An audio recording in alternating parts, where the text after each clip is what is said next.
रात बहुत गहरी हो चुकी थी। शहर सो रहा था, लेकिन मेरे कमरे में नींद नहीं थी। वह मेरे सामने खड़ा था, सिर्फ एक हाथ का फासला, इतना करीब कि मैं उसकी खामोशी महसूस कर सकती थी।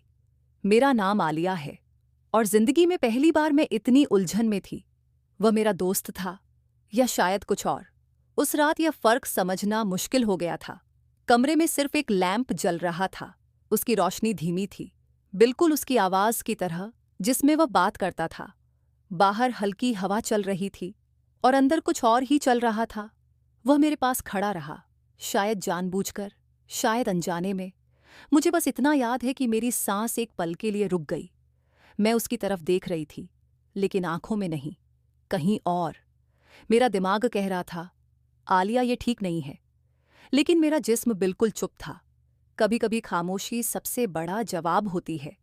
उसने धीरे से कहा, तुम आज कुछ अलग लग रही हो। उसकी आवाज में सवाल नहीं था, सिर्फ एहसास था। मैंने कहा, शायद रात का असर है। वह हल्का सा मुस्कुराया, और वह मुस्कान सीधे दिल तक चली गई।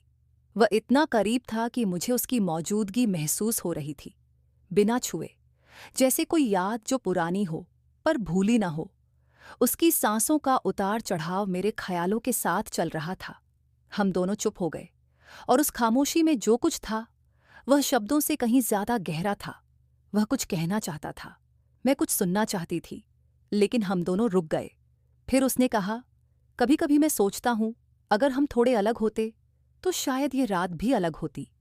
मैंने उसकी तरफ देखा। उसकी आंखों में सवाल नहीं था, सिर्फ एक सच था।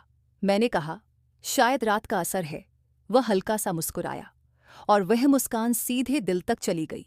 वह इतना करीब था कि मुझे उसकी मौजूदगी महसूस हो रही थी, बिना छुए, जैसे कोई याद जो पुरानी हो पर भूली ना हो। उसकी सांसों का उतार चढ़ाव मेरे ख्यालों के साथ चल रहा था। हम दोनों चुप हो गए, और उस खामोशी में जो कुछ था वह शब्दों से कहीं ज्यादा गहरा था। वह कुछ कहना चाहता था, मैं कुछ सुनना चाहती थी, लेकिन हम दोनों रुक गए। फिर उसने कहा, कभी कभी मैं सोचता हूं, अगर हम थोड़े अलग होते तो शायद यह रात भी अलग होती। मैंने उसकी तरफ देखा। उसकी आंखों में सवाल नहीं था, सिर्फ एक सच था।